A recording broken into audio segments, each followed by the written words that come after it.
This video is brought to you by Squarespace. More on that later. The empire, long divided, must unite. Long united, must divide. Thus it has ever been.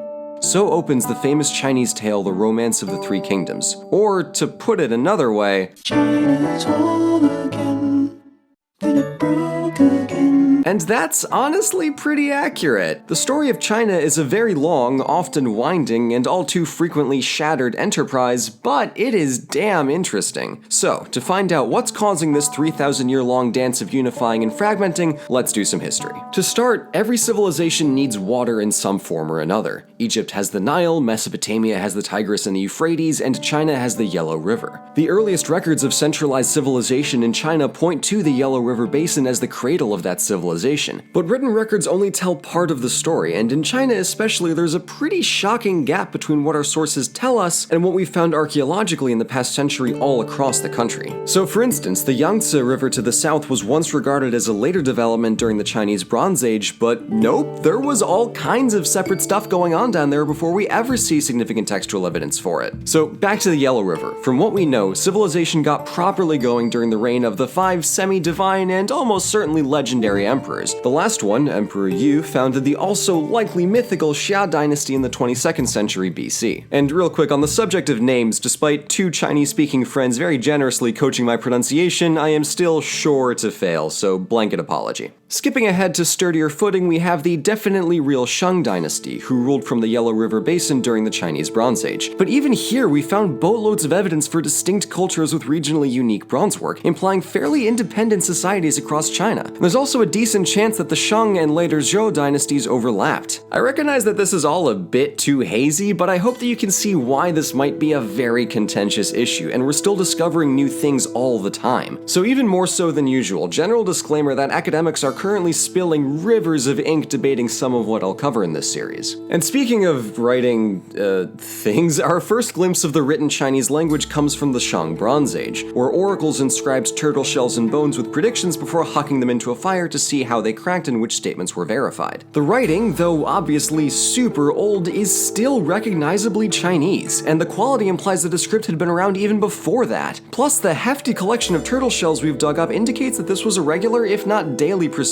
And this tells us 2 important things. For one, the Shang rulers believed themselves to have an in with the gods, and 2, while artwork and bronzework weren't unique to the Shang, writing at this level of sophistication likely was. This sets the stage for an entire history of power lying with those who have divine favor and those who can most effectively employ writing to convey that. Our written sources tell us that the last Shang emperor became tyrannical, and King Wu overthrew him to found the Shang Dynasty, which went on to rule for another 800 years. And this brings us to one of the most central concepts in Chinese history, the mandate of heaven. The basic idea is that if you rule justly, heaven will smile upon you and grant you dominion over China. But if you behave wickedly, as the last Shang emperor did, you forfeited your power and someone more noble than you is going to claim it. So just watch out for that happening all the time for the next 3,000 years. Anyway, the Zhou dynasty starts to consolidate our mental image of classical China, with unique knife and spade coinage, walls, bureaucratic government, and a lot of soon-to-be very famous literature. Unfortunately for the Zhou, their strong start wouldn't last forever, and China's longest dynasty would spend half a millennium fending off assailants from all sides after caving in on itself in the 770s BC. So I mean, yeah, the Zhou were around for another 500 years, but come on, look at it. Barely even exists, it's tiny. The split between the strong and cohesive Western Zhou and the tiny Eastern Zhou, as they were known, also marks the start of a lot of war over the next few centuries. The Spring and Autumn Annals, a historical text describing the 8th to early 5th centuries, also gives us the name for the Spring and Autumn period, and all things considered, it wasn't too bad. What started with about 150 independent kingdoms, dukedoms, and city-states gradually glomped each other to narrow that number down to 30 or so, and then to 7 by the end. The Spring and Autumn period was a pretty slow burn, but things definitely heated up as the remaining territories became bigger and wealthier. Still, you couldn't just deathball your way into an empire, so strategy became a crucial weapon, and that's where the art of war comes in. Sun Tzu's famous work of military philosophy makes clear that the first weapon in any general's arsenal is stratagem. All the better to break your opponent without even lifting a spear if you can avoid it. Sun Tzu knew that lengthy campaigns were a disaster waiting to happen, so clever politics and tricky tactics often won the day. Machiavelli would be very proud.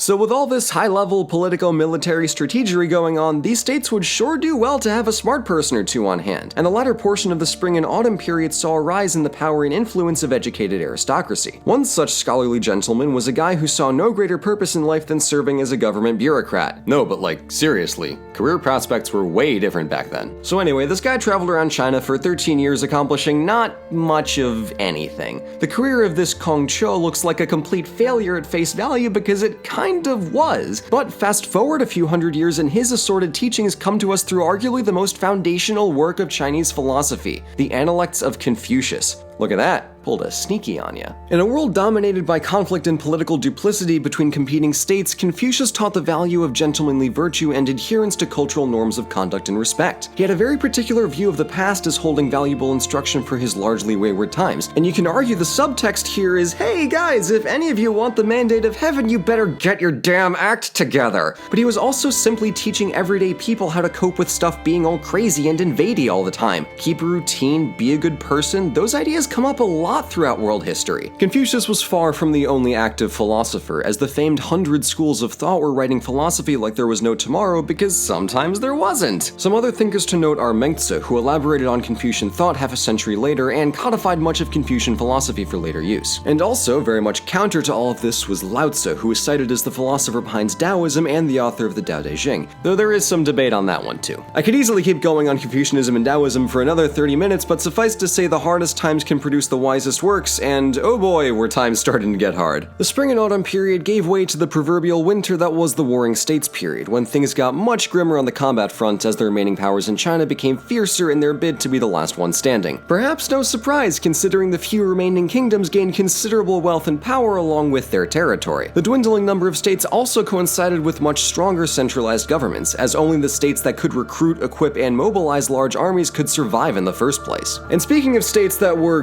good at warring.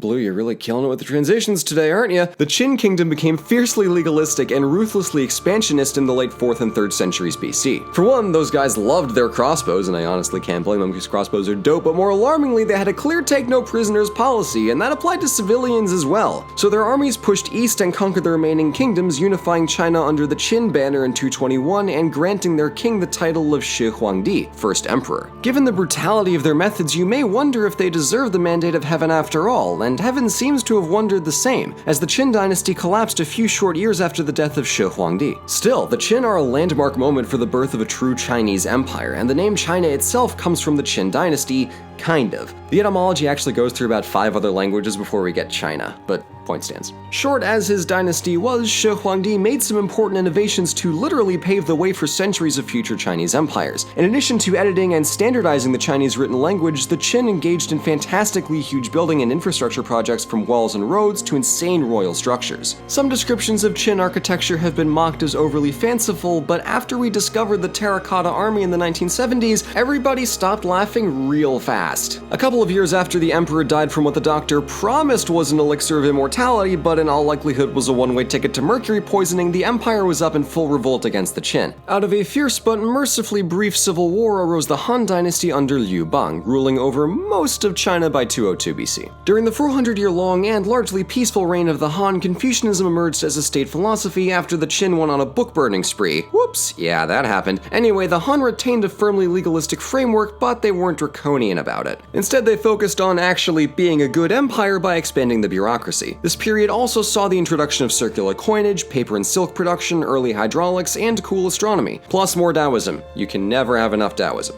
The Han also had to deal with trouble in the form of an invasion by the Huns. Yep, those are the ones. In the process of dealing with the Xiongnu, as they were also called, the Han armies pushed west into Central Asia and found a number of other civilizations. Among them were the Bactrians, said to have a talent for horse riding, a sophisticated culture, and splendid cities. These Bactrians were in fact the farthest east successors to the Greek Empire of Alexander the Great.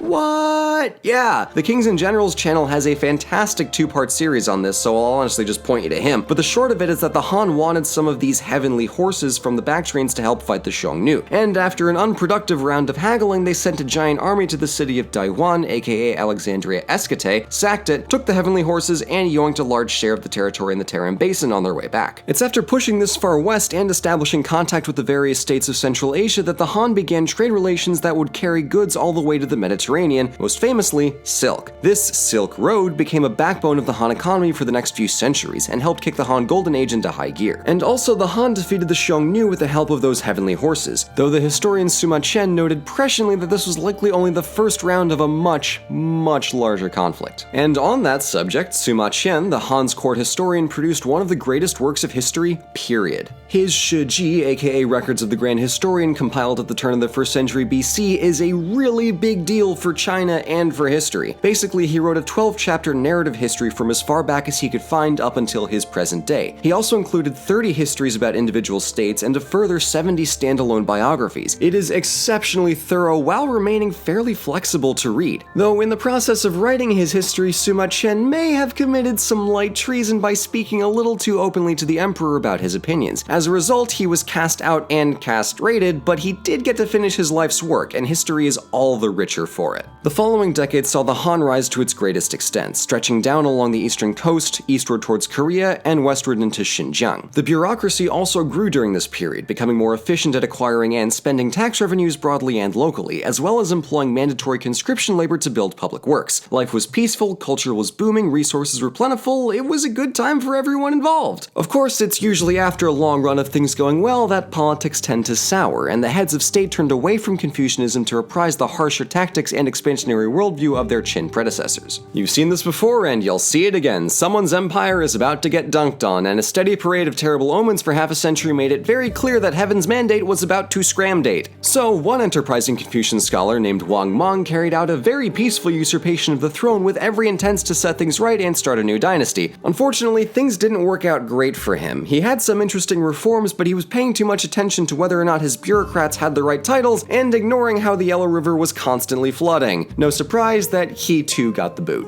After that, it was a bit of a power scramble, and against several odds, a member of the Han family reclaimed China, moving the capital eastward from Chang'an to Luoyang to establish, or re-establish, the latter, or Eastern Han Dynasty. The early decades of this empire were spent recovering from the mess of the past century, and with a lot of effort, things were pretty solid for a while. Though the official histories pushed the final end of the Han as far forward as 220 AD, their empire kinda went back to a steady decline in the mid-2nd century as the throne passed through a line of young, or otherwise incompetent emperors whose regents did all of the governing for them. And honestly, calling the Han an empire after the 180s AD is just an exercise in self-delusion. Along those lines, there's a comical amount of succession crises and political intrigue shenanigans throughout the 100s AD that go a ways to explain why no one was in a position to do anything when the empire shattered apart at the turn of the century. However, it's from this complete mess that we get the setting for the famous Chinese epic, The Romance of the Three Kingdoms. And I could keep going, but honestly, I'm done. I'm stopping here. Screw it. China's broke again. We'll fix it in the next damn video. Okay, I actually lied. I'm back. So, as you can see, building an empire is hard. But you know what's easy? Silky smooth transitions and building a website with today's sponsor, Squarespace. If you have a project or business you want to promote online, a website is like your own personal Silk Road to the world, and Squarespace makes the whole process simple and affordable. Especially if you start a free Squarespace trial at squarespace.com/overlysarcastic and use code overlysarcastic to get 10% off your first purchase. I personally have zero skill at coding, but Red and I were able to build a killer website for OSP without worrying about code, plugins, or updates. Seriously, we just kinda sat down, thought, what should this thing look like? And then we whipped it right up. And yeah, maybe I'm incredibly biased, but I think it's a pretty slick website. But still, nothing's perfect, so we'd love to hear your thoughts on what you think we should add to our website in the future. To get started on your website, though, head over to squarespace.com/overlysarcastic and use code overlysarcastic for 10% off. Thank you all for watching, and also thank you for putting up with my voice this time. It might have been a little bit more gravelly and Batman-y, because I have a bit of a cold. But anyway, thanks for watching. Had a lot of fun putting this video together. Definitely looking forward to going a little bit farther afield than the typical Greece and Rome. But in any case, thanks for watching so much, and we'll see you in the new year.